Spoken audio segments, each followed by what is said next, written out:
Well, hey there, welcome to another edition of Cambridge Inside Out. I'm Robert Winters, Judy Nathans. and today is the day of Game 1 of the World Yes, Series. and the weather is hopefully cooperating. Looks like it is. Heard Right. there was a rainbow in Boston. Oh boy, Yeah, so game on. doing good, yeah. Actually, I was one of the things I was looking. Actually, I'm going to just start off. Just do this here. Yeah. Just for those who are curious, we actually have There's the Game 1 one starting lineups Here we go. Dodgers on the left, Red Sox on the right. Let's Yeah. hope it's a right night for us. Yeah, I was hearing some stories today about Manny Machado, who's apparently one of the most hated people amongst players because he plays dirty. Really? Yeah. So people made him out sort of like he was the sort of. Oh, Manny Machado. Well, he got some grief because he said he doesn't hustle, or something. Well, I from his own heard teammates, he'll yeah. purposely spike somebody. Yeah, it when was he's- Aguilera or somebody Yeah. in the was it the So- Houston? So they're series? liking him No, we to played Houston. Ty Cobb. It's Oh. sort of a Who did they play to get here? I'm already forgetting. what? Oh, Milwaukee. Milwaukee, Yeah, right. And actually, my upstairs tenant, Steve, he's from Los Angeles most recently, so Oh. he's a big Dodgers fan. Yeah. People are So, much more so than the Angels. They're more like But suburban. he was asking me today if it would be okay for him to wear his Dodgers hat and Dodgers regalia around town. I said, well, if it was a few decades ago, maybe not. But we're sort of open-minded Yeah. Also, it's now. not the Yankees. And it's not the Yankees, so Right. that's okay. Right. Yeah, And Dave actually, Roberts, who really saved us, is the manager. right. I actually was Yeah. thinking about that today. Yeah. I saw a picture of Dave Roberts, and I thought to myself, well, when they introduce all the players and the manager, Oh, he's going to get a he's clap, going to get a clap, big clap. Oh, yeah. ovation. I think. Well, did you when- read the story that Alex Cora actually they played together for 3 seasons on LA? I didn't even know that. Oh, I didn't know that. Right, and then Dave Roberts reluctantly went to the Red Sox, but Alex said, "Oh, it'll be okay." And then he was here just that year, just that season. We won the World Series, and then they're both now managers, and they're good friends. So I think it's a Yeah. great story. Yeah, no, I think it's Yeah. a really great story, I Yeah. love the spin about this being the first time since, was it 1915? 2016. Twen- I'm sorry, 1916. 1916. You're off by a century there, No, but Judy. it's 1916. That's All right. when we won the World Series. 1916. And they were the Brooklyn... The Brooklyn not Dodgers. No, they weren't the Dodgers. They were called something else. Well, the It's in there. Dodgers is a shortened version of the name Trolley Dodgers. Right, but that's after. They were the Brooklyn... I forget. It No, was actually, in I the think- article. Yeah, okay. Well, no, I I'm think, right about this. the I read the Dodgers sports... made- Did you read the sports page today? No, No, I will hang my head in shame and yield It's not to the lady. Barons or something, but it's something, and then they must have changed it when they went to Brooklyn. And was the Yankees, were they like the New York Knickerbockers originally? I don't know. Wasn't that the basketball I don't know. team? I don't know. Right. We'll look it up during that 3 minutes in between. I'll look it up on my Okay. iPhone. I have one.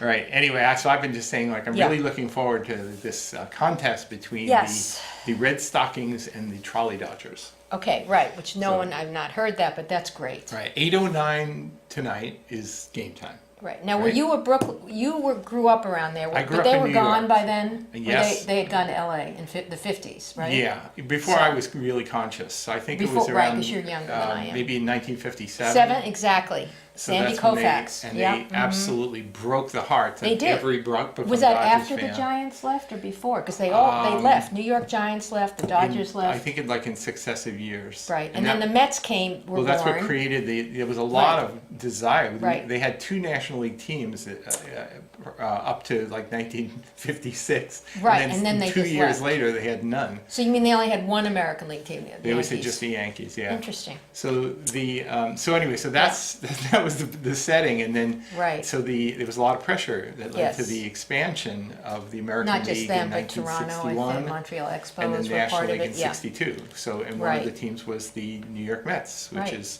heartening. They were back- my favorite the New York Mets. when I was an adolescent. Yeah, Really? from the Jersey I was a area, Yankees fan. yeah. I admit it. Yeah, I know. I Very was a Yankees distasteful. fan in the late '90s when they I was- kept winning. I with was Joe a Yankee. Torre. I was a. Remember? I actually Yeah. never disliked the Yankees, but I Yeah, kind of got. yeah, that's I true. soured on them in the days of George Steinbrenner. Well, Yeah. that was a long, many it- years, He though. it just got to me by around late '70s. I said, oh. come on. Really? Yeah, and Late '70s. He was still around then in yeah. the '90s. Yeah, and then and then I was living up here, and no, actually, come to think of it, when I first moved up here in '78, I actually went and watched the ball game at the Muddy Charles Pub at MIT. Oh, my the goodness. one-game playoff between the Yankees and the Red Sox. Huh. And when the game was over, after Bucky Denton hit the 3-run home run and Carl Yastrzemski popped out to end the game. What year was that? 78. That was 78? Yeah. And when the game ended, I God. couldn't, because I was a Yankees fan, Yeah. I just wasn't able to quite repress it. So Yeah. I went, yes! And then all the eyes in the bar turned to me. And I got up and ran out of the Muddy Charles Pub. Wow. That was 78. 1978. What happened in 86 then? What was that? The That was 86 also a big was that- to-do. That was Bill Buckner's Oh, big Bill year. Buckner, Yeah, okay. and the ball went through Buckner's when we were All right. about to win the Okay. championship. Okay, and then Aaron Boone was 2003 and then everything fell apart. before. Okay, all right, I get it now. Yeah, yeah. Poor Bill Buckner. Yeah. Poor Bill Buckner, but he came back. And Yeah. came back They- to play they with the Red were- Sox, and they Right, but also we didn't lose that series because of Bill Buckner. Let's face it. 'Cause that was not the seventh game.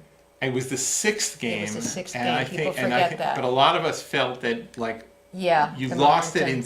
you Yeah. choked right at that moment, Well. and there was no way we were going to win Game 7. Well, look what happened though in And 04 when actually we the- won 4 games in a row. Never Oh. done before. Never has not been done. I'll tell you, actually, it's another thing. So since Yeah. this is the all baseball version Yeah, I of mean Cambridge it's Inside exciting. Out. I know. All right. So what happened then is Game 6 was rained out, right? No, excuse me. Game 7 was. Are we there was talking a back to rain out 86? in '86, I don't. right? You have the better. So then memory. it had to be delayed for an extra day. So there was this. Oh, there was right. this one day of like where people were just fearing the inevitable. Remember, we all Right. still believed we're doomed to lose forever. Okay. Right, and we just choked in Game 6, and then it was this day to just dwell. Because that would have been in the clincher, misery. right? We That- could have won the Yes. sixth game. Okay. Yeah, and I remember I went to get breakfast at Mal's restaurant, which used to be over by Sounds Boston University, familiar. because I was over Yes. at BU at the time. Yeah. And there was an old guy, I forget his name, but he he worked at Mal's. It's a deli, Yeah. right? And a lot of people in the place, and he started talking. He just started philosophically just Yeah. talking about the game and the breaking of his heart. And the entire place, which had been Oh. a buzz of activity, just went Just quiet dead and listening. silence. Oh wow. And it was this incredible moment Yeah. of like Red Sox misery. By the way, Yeah. this is Mal's. This is where George. I remember that what was place. I it? think because I went to school at BU. What was his name? Scott. He used to. I was about to say George Scott, but he used to play third base for the Red Sox. I don't know. He was those like a things. regular there. Really? Well, yeah, it was so close He to had the a beer park, next to him over in the dugout, which was a bar a couple doors down. which is still there, I think. Yeah, hopefully, yeah. I think it yeah. is. So it was kind of a Yeah. hangout for Red Yeah. Sox players. There was a shortcut Yeah. to Fenway Park right down Yeah. the street, Right. And it was just really profound, Very different than the Red Sox these days. Right. since, I don't think they go to the Game breaking On of or all the those curse places. and all of On, that. oh, sure. Yeah, but that 04 series with the Yankees was it. That series alone, and after that, it was like they swept either College What St. Louis, I think. But that everybody was up at night. Every night it was an overtime. What I said in yeah. 04 about that was that it was really the Yankee series, which was the pivotal one. That where was we were absolute. We down were down we got at the slaughtered 19-8 in Game Right. 3. right. And then we were about to lose Game 4. Right, Get it was like swept. the inning 8 or something, right? Yeah, and we know. I think it was it even in the ninth inning? I think It we might were have down been the to 2 ninth. strikes. It was crazy. And Dave Roberts, manager. Was that the one? Yes, and Okay. he stole second. He came in as a pinch runner, And it stole made second. it go into and then extra we innings, tied right? up. We went yeah. in. I think it was. And then we won it in Poppy, extra I think might There were have at hit a least home run or something. two of those games. were And then extra we said, okay, so now it's 3-1. There's no way we're going to win next Right. 3, and then bang, bang, bang. I know. Unbelievable. And what I said to people was Yeah. that if this really was the curse of the Bambino, Yeah. it had to have like kind of a mystical, impossible way to break the curse, right? And this was So you it. had to be against the Yankees. Right. It had to be like you were on the verge of elimination. Right. No one has come back from 4-0. 3-0. Nobody had ever done it. 3-1 is And then- different, And then but we yeah. came back, and I said, Yeah. when we're going to St. Louis Unbelievable. for the World Series, there's no way we're not going to win this. And we swept, I think. Right. And I actually said to my class, this is at Yeah. Harvard Extension's class, I said, you do realize that if we do manage to sweep this, which of course is not going to happen, that when we win in St. Louis, it will be during an eclipse of a lunar eclipse. No way. It was? And the moon, Oh. the moon was in lunar no. eclipse I when we didn't were know that. winning Game 4 in the World Jeez. Series. And I said, if this is not magic, Exactly. I mean, you want to add to the curse of the band. This is how you break the curse Yeah, of the beast. right, You need, yeah. you need magic. You need alchemists. You need. Do you know that the lunar manager of the intercession. St. Louis, what was his name? I don't remember now. Works for the Red Sox. You Oh, know there that? you go. Yeah, we're He's- taking he's- over the world. Yeah, so, Yeah, anyway. Yeah. Well, back to more mundane Now things. back to like, mundane oh God, things. You're zoning back in the city. and building and Zoning. affordable Yeah. or subsidized or middle income Sort or of AMI exciting, or yeah. FAR. Oh yeah. Oh boy. So, as we have spoken about in various times over the past few months, the approximate 3-year Right. cycle of this Envision Cambridge, which really goes back further. 2000, I think the you mean- original order calling for a master plan, I think might have well, even. that was what, 14 maybe? Or I think it 13? might have been in about March or April of 2014. Okay. And then, and there was some controversy about how to do it. I think Dennis Carlone was new on the council. He wanted to do it all within his ordinance committee. And then others said, no, it should all be done by city staff. So the compromise was to get a consultant in, and then they would do it sort of with city staff, but with a outside Okay, consultant. so the master plan never got developed. It morphed into Envision. Well, Is that what you're saying? the great fiction about this was Yeah. that people were saying, well, Cambridge has no master plan. The Right. truth is most cities and towns don't have planning departments, so they're required to have a master plan on file. In lieu of having an actual planning Right, department because that they have does this something to continuously. go by. Okay, right? I get you. Yeah, All right. so the thing is that Cambridge actually has a whole library of neighborhood studies, planning studies, Right. you name it. And if you basically put them all together in a loose leaf binder, It would be a master there's your plan. master plan. Yeah. So it's not not that we we didn't didn't have have it, one. right. We most certainly did. But somebody had to sort of make Yeah. it sort of Oh, and it was cohesive, as any Yeah. good master plan, it was under in a constant state of revision. which meant that you couldn't really maybe get the right version at the right time, maybe? No. I mean, the thing is that planning is it's an evolutionary thing. So you don't like decide on this is the plan and then 20 Right, but I'm years just later saying, you say we is there a can't way change you it. could see what is current Yeah, oh all yeah. across the city? It's all on file. It was all But publicly it was all available. updated across the city. Oh yeah. Well, I don't know about across city because the thing is they would focus like on K2C2, Kendall Square, Central Square. Right, but I'm just saying a cohesive document that would at least be in real time. It wasn't bound together. It was basically but- you were referred okay. to the studies, and this is the city's current thinking Okay, about so this. that, it and would the say other. current and you could Yeah, see it, okay. and it was actually an overarching document that was done in I think 1993 called the Growth Policy Document, Oh dear. which was Only you would it know was these entitled. things. No, I'm not the only one. But it says toward a sustainable Cambridge, a Ooh, growth use policy the word document. sustainable. In Yeah, 93, that's pretty 1993. innovative then. Well, there were a lot of the controversies then are a bit different than the controversies today. Rent control was in place at that time. 93, I thought it was voted. Referendum was 1994 with okay, question all 9. right. They booted it What out. about trees? Was that an issue? I don't know that it was a sort of an explicit Yeah, issue, we but had more trees probably but then. to our kind of credit, Yeah. those of us who were sort of in Oh, the the recycling vanguard promoting advisory, yeah. recycling in That's 89. when I kind of joined. I think joined in 90. there was a bit of a kind of the wind that followed that Hmm. carried with it a lot of talk about. I was actually part of a group with Fred Small and Rosalie Anders and a few others called Cambridge Eco, the environmental Hmm. wow. citizens organization. It never Wow. came to much of anything, Okay. but it kind of created a bit of a mindset toward going a little bit beyond Environmental recycling. concerns, okay, More yeah. like environmental Well, concerns. the first recycling director wasn't until what, 89? It was 89. Yeah, right. Giannissetti. That's right. Yeah. So the thing is, so that's around when Cambridge Eco was put together. And Rosalie Anders, who was God, one I of our can't believe what regulars, this guy actually said. was hired by the city and worked in community She development now doing that. works with, not bicycles, that's I Karen. think she's retired She's- from the city, but is the she? thing is, she still She was back in plays the roles. transportation and stuff. yeah. So she was part of that whole division. So by 1992, 3, they were, there were anti-development people who were kind of running rampant around the city. The Cambridge Citizens for Livable Neighborhoods.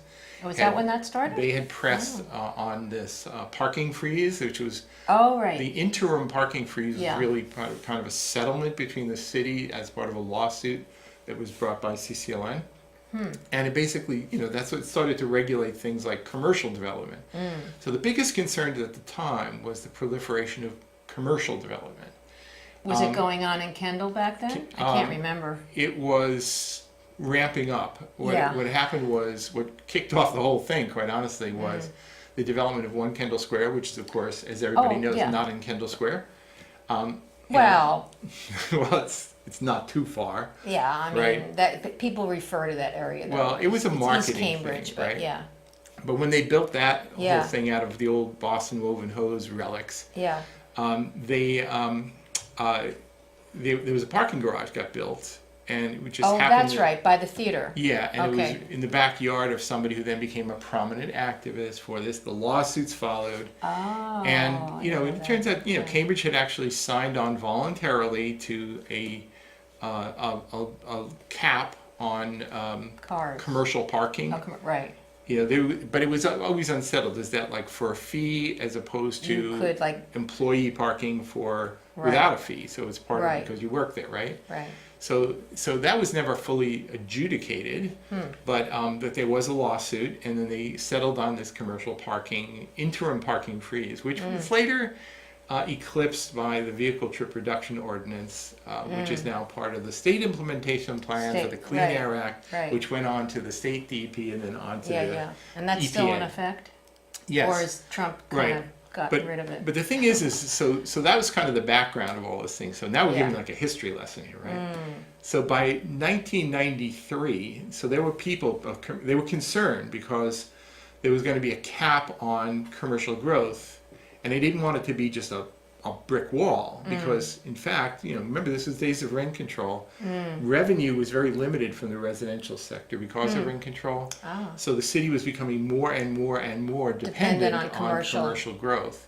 So the thing is, if you put a brick wall and said there shall be no more commercial growth because the Cambridge it's a Residents higher for Growth tax rate, Management right, or its predecessor CRLN didn't want to have any, then that kind of puts the city in a bad position. So the city was really hot to trot to replace the the parking freeze with this Vehicle Trip Reduction Ordinance, which is why we had a commuter mobility coordinator was hired. It is why we created an environmental and transportation planning division within CDD. It was originally in the city manager's office because it was so legally sensitive. Wow. Right? And that eventually led to things like the promotion of bicycle lanes and various other the promotion of alternate transportation because that was part of the agreement that was the Vehicle Trip Reduction Ordinance. Is that when the shuttle came about? I know Henrietta Davis had The something Cambridge to do with that. side Galleria shuttle was Well, actually... not just that one, the one that comes into Cambridge Port. It's called something else. Yeah, but the thing is, I think it's the Charles River Management Association run whatever. by a guy named I mean, it's Jim sort of Gascoigne.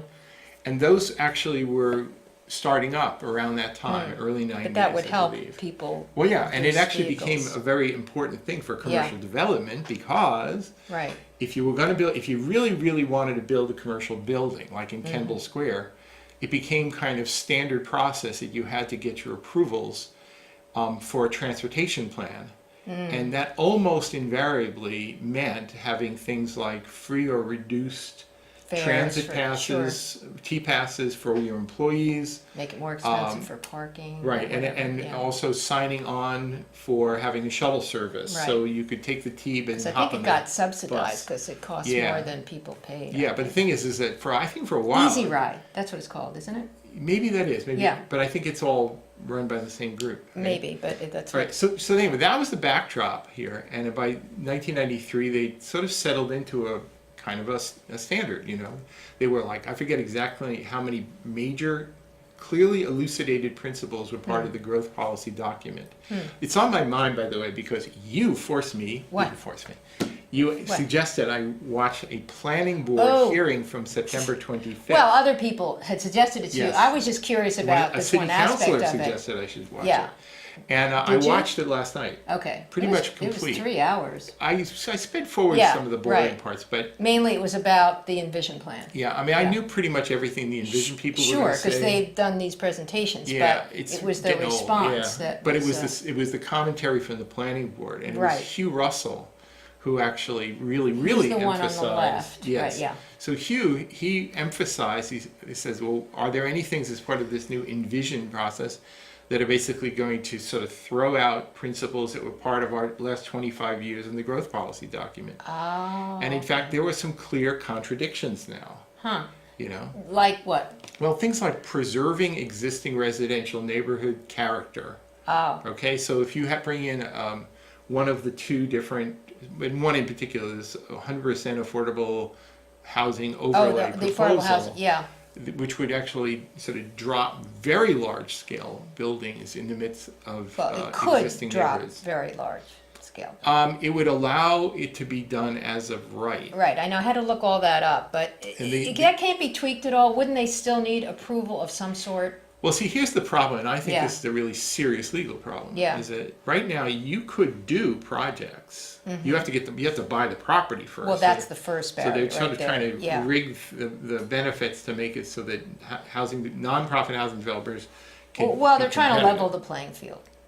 They I are mean, that's leveling one the way to playing look at field it. by I know, unleveling but- the playing field. Right, I Right. understand. There's definitely Yeah. issues with it. Yeah. Right. So they're basically rigging it so that this little cabal that meets with Chris Cotter. People aren't going to like you using these words, no. rigging and cabal. Well, I'm sorry, but the thing is, Well- they haven't hidden the fact that basically they have this very small universe of partners, and they basically talked to them and said, what kind of density do you need to be able Well, to it build makes to sense. do They are that? the affordable housing developers. I mean, you are going to talk to them to find out what they need. What they You may want. not agree. Yeah. Okay. Right. Yeah, but the thing is that All right. of course the truth So- is, and this is Quentin Zondervan's point, is that Yeah. you don't need to change all those rules here. All you have to do is provide them more money. If you provide them more money, then they can just buy the properties. Well, It's totally yeah, competitive. but It's just that if they're working is that on a what the city limited, wants to do? I don't know. But the thing is that it's certainly an option to say, well, if this land is going to cost you $3 million, and then the other guy's dropping $4 million on the barrel, right? Because you only had $3 million to spend, but we'll give you an extra $1 million to work Yeah. with. I you wish could it want was too. that close, but I have a feeling it's like double. Well, I don't know. But I see But your point. it's not yeah. just the land cost; it's also the well, building it's cost. the building costs, whatever. and for them to Yeah. do affordable housing. So they right. don't have the promise of the bigger returns. That's why. Right. So the But thing is, as of right mean there's no public well, see, public that's the hearings? thing. Right now, if you wanted to drop a big cube into Mm-hmm. a district, you could do it under what they call comprehensive zoning, which is under Chapter 40B of the state. Oh, you could do could it that now without. And it's subject to design review, and it's appealable. So if there are people who are really outraged by it, they can appeal it, which could slow Okay, it down. but they still would have to buy the property. Right. So you buy the property, you put in your proposal, I'm going to build this big thing, and then the thing is neighbors could say, hold on a minute, wait on it. We think this is kind of outrageous. We insist you must have some setbacks from the But rear wouldn't yard they say setbacks. that whether it was a for-profit developer, wouldn't they also be complaining about a big building? Yes. Okay, yes. so, But the thing okay. is under Chapter 40B, it's not as of right. So in other Okay, words, you right. come in, you're allowed more density because. so and you're by the allowed way- more density because you're Right. building affordable? Right, but let's be clear. All right, Chapter 40B is state law. right, State law says we're going to give you the authority to do certain things right, because we're going to try and promote subsidized housing. right. All right? But it's still appealable because almost everything from the state basically makes things so that if somebody wants to challenge it, there's a means Sure, to challenge. okay, Right? That's just fair, right? yeah. What the city wants to do, or at least they're saying, this isn't really a proposal, it's just an idea. You're talking about the They're affordable very- housing overlay? Yeah. Okay, Right? But basically that would say, okay, we want you to go beyond 40B, right? Right. So we're going to take away any right to appeal. we're gonna let you do what you want. And there's basically. nothing in state law that says you can do that too, right? So I think that you would have to sort of go to the state and say, well, we have pass Chapter 40B supersized that basically says that the city can also remove the right of appeal. But why would it have to go to the state? Why can't the city just do their own The city can't. process? The city actually because this is Massachusetts, and in Massachusetts you can't roll your own. You know, you have to every authority that a city or state has is derived from the state granting it to you. Okay, so. And there is a existing Chapter 40B that But allows why are you- you even using the word 40B? Why can't you just Because have- 40B is actually how some projects in Cambridge are Okay. done today, Okay, I see. including Okay. affordable housing projects. Right, but they keep, are affordable but they housing keep projects. talking about all the projects they've lost out on, which they Well, want. they're going to, because the We'll thing get is to that in in the next addition to step, doing yeah. 40B projects, they want more. You know, Well. and that's what this is about. They're saying it's a more, and it's a crisis here. But the thing is, and I've said this time and time again, is that the affordability crisis is not strictly speaking about the lack of subsidized housing. 15% We're of the talk- city's housing exactly. stock is already subsidized Yeah, no, housing. I think we have a lot, I think what people really want is middle income housing. Right, And and- if they want to call that affordable, which But these proposals don't deliver that. are you sure about that? Well, the thing is, even Chris Cotter from CDD says is that our middle income programs are not, people aren't running to that, because if you're middle income and You mean you're talking about the inclusionary zoning ones? right, so Do typically. they even qualify though? See, I thought some, they don't yeah, even when qualify. they do, but the thing is that Huh. if you're in that income range, you probably already have other options elsewhere. And they Well, said as much at that planning board But what hearing. is middle income? We have to discuss. Well, in this day and age, it's up in the The order of family about for it, 100,000 100%, they said it was 107, 7,000. and 125% Right. would be 125 for a family of Right. 4, which you'd But- need a lot of money to Right. even rent. But if you've got income one in minute. that range, what you can do is move away a little bit. So you go out to the burbs a bit. Yeah. And that's what people typically do. Well, yeah, I mean, they move that's to Roslindale. well, They move to Hyde Rosendale, Park. Malden, They go to Malden, Medford's whatever, and gotten they get very, they yeah. get a single family home Right. with a yard and a swing set. Melrose, I know people, Melrose, I mean, Right. and those schools Yeah. that get better and. So the thing yeah. is that, because we're not addressing the middle income part Right. of this, We're and losing- honestly, yeah. there's so little that's coming out of Envision that's addressing the middle income. Well, we'll discuss this further because that is what's coming out in some of these responses. And I sit on his housing working group, and Yeah. honestly, the thing is, it's advocates for a very, very narrow So solution. you like a lone voice?